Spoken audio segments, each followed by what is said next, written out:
Help support AMTV by becoming a patron, an AMTV staff member, and following us over on Twitter.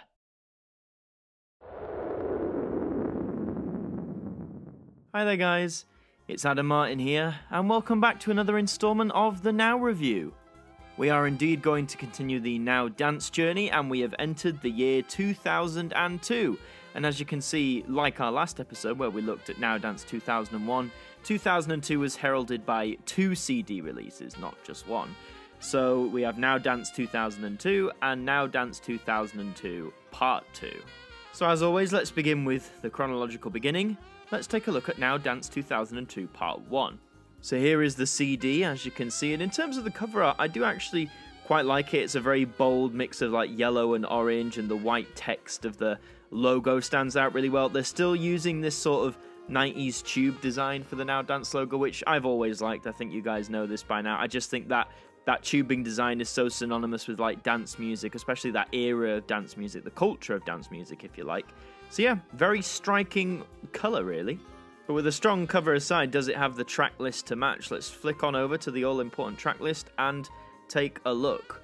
So as you can see from this first bit, you got Kylie Minogue, Can't Get You Out of My Head. That was a massive big hit, not just on the dance charts, but the pop charts as well. You've got people like Jamiroquai, Basement Jaxx, people who were popping off back then. 5, oh lordy, 5. DJ Otzi with Hey Baby, which is a remake of an old song, but literally every school disco I went to growing up, Hey Baby was bound to be there. It still gets played a lot now, and it's a pretty decent remake for the dancehall. And Jerry Halliwell with It's Raining Men, her cover's not too bad. I think the original by the Weather Girls is better, but that one is still pretty decent. You got Entrance as well, and Fragma. And looking at the second half of it, you got bands like Blue, who, well, are they around anymore? Blue, I can't remember. Atomic Kitten with their cover version of Eternal Flame, which was originally done by the Bangles. Of course, this is a remix of sorts. You got Victoria Beckham. This was when the Spice Girls were doing all their solo stuff. I mean, you had Jerry Halliwell earlier. Now you've got Victoria Beckham. Was never a fan of her solo stuff, to be honest with you. You got Atomic Kitten again with Whole Again, which I'm pretty sure appeared on the last Now Dance. Was it in Now Dance 2001? I could be wrong. I just remember seeing that, but that is a remix of it. Lovers in the Air, nice, good banger. DJ Otzi's on it again with Do Wah Diddy, not too familiar with that one. And this one finishes off with Backyard Dog and Baddest Roughest. So a 21-track extravaganza on disc 1. Moving over to disc 2, you've got the Gorillaz, you've got Jean Jacques Smoothie, you've got Daft Punk, great guys there, Planet Funk, Chocolate Puma, Party 1 versus In Excess, that's a nice mix there. Kellis, who is again becoming big at this time, Fatboy Slim, who was having hit after hit after hit. The Chemical Brothers, again, Silicon Soul. And then on the second half, you got Raven Maze, you got Trisco, Dirty Vegas. I must admit, there's not that much I'm recognizing on CD2. Maybe this is the more like dance-heavy stuff, less of like the pop integration. Because bear in mind, guys, in 2002, I was 6. So I wasn't into hardcore dance at that point. Although looking at the copyright information, this actually came out in 2001. So they're following that style where this release was probably issued to stores late in 2001 to usher in 2002. So a pretty solid track list. Again, like I said, I'm more familiar with Disc 1 than I am with Disc 2, which sometimes happens. So I think it's that familiarity you've got to bear in mind when you pick this up. But let's crack open this disc, shall we? So as you can see, it's a plain orange disc with the logo on the left and the disc number on the right. And I've always been a fan of these more plain disc designs, and disc 2 is the same, as you can see. And you can see in the middle, they've gone for the cover art, but without the logo, which is pretty standard on a lot of these Now Dance releases and a lot of Now albums in general.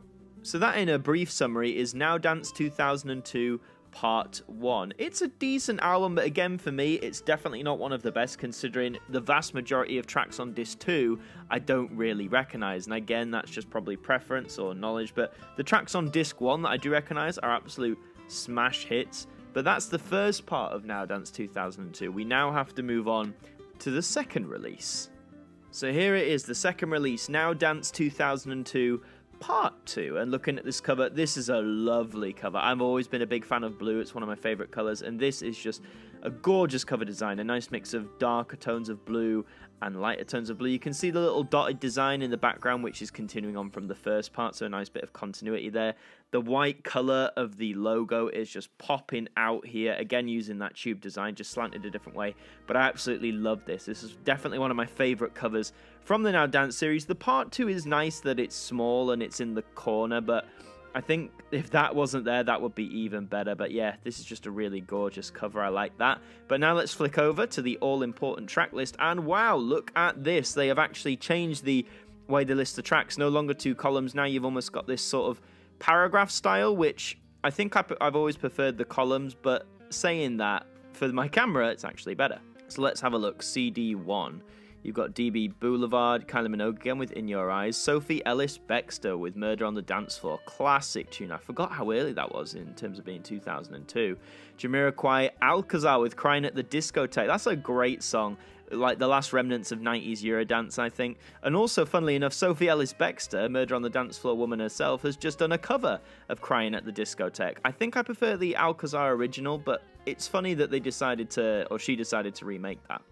But you got A1, who were big at the time, Smoke 27, Lasago, a lot of good artists on here. Jerry Halliwell's there again, Flip and Phil, you start to see them appear a few times as well.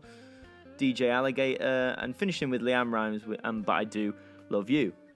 I must admit, not as many tracks I recognise on part 2 as I did on part 1, or disc 1 of part 1. Which is a shame, but to me this seems to be, I can't tell if this is mainly still like pop chart music or if they are straying more into dance territory, but Crying at the Discotheque and Murder on the Dance Floor, big bangers in their own right. CD2 now, you've got Daniel Bedingfield, oh, gotta get through this, that's a classic one. Aliyah with More Than a Woman, you've got Addicted to Bass by Pure Tone, that was a big hit at the time, I remember that. Jennifer Lopez is on here. Blue, they're still going strong. You got Daft Punk again, Harder, Better, Faster, Stronger, one of the most iconic songs, arguably made more famous when Kanye would adapt it a few years later. Basement Jaxx, Where's Your Head At? I think we all know that one, especially here in the UK. And we're finishing this one with Oris J. Parts Del Cena with Trippin', not really familiar with that one. Again, not as many tracks I recognise on here, but still, the ones I do recognise are absolutely solid hits. But I'll give my final recommendations in a minute. Let's crack this bad boy open and have a look at the disc. And now this is a disc design I can get behind. Just a nice white disc with the text being the colour matching the logos, in this case blue. CD1 being nice and strong. And I actually like that the Now Dance 2002 part isn't the main logo that you see on the front. I find it nice just having it as ordinary text here. So yeah, and it's the same for disc 2 as you can see. So yeah, this is a disc design I can get behind. And unlike the first part, when you look at the middle picture there, they've actually just left the logo on. They haven't taken it off. I wondered why they decided to do that and change that sort of established tradition, but hey, it's there. So yeah, Now Dance 2002 Part 2 again, I'm recognising less and less, but some really solid hits on this one. So when you compare both albums, which one reigns superior, it's a really tough call for me personally, because I'd argue overall I recognise less on Part 2, but the ones I do recognise are probably my favourites compared to Part 1. I'd have to say Part 1 for value, though. There's probably just a bit more on there for me that I could get behind. Obviously, in terms for you guys, I mean, yes, if you collect this stuff, then you're going to pick it up. But in terms of dance music, if you like that early 2000s, like pop and dance mix, then I think you'll like both of these albums. You can get them on CD for dirt cheap. I got both of these for less than £1 each off Music Magpie, but you can probably get them in CEX or charity shops. They're very widely available. I don't think these got cassette releases. I think this is when they stopped. Please, anyone correct me if I'm wrong, but I don't think the Now Dance series continued on to cassette at this point. So you're really only going to get these on CD. They've probably moved them to download as well. Surely they must have done. But yeah, CD's your best bet. But that's all for this installment of the Now Review. Thank you very much for watching. If you enjoyed, please leave a like on the video and leave your comments below. Let me know, do you own either of these two parts of Now Dance 2002? And if so, what format do you own them on? Thank you very much for watching. Subscribe to the channel if you're brand new. And until the next one, I will see you guys next time. Thank you to our patrons for helping to support the show. And a special thank you to Macra, Hooks Media, Ben Freeman, Ethan Carberry-Holt, Bruce Danton, The Broken Kitsumanoid, Tobos Krotz, and Polsky Liz, our AMTV staff members.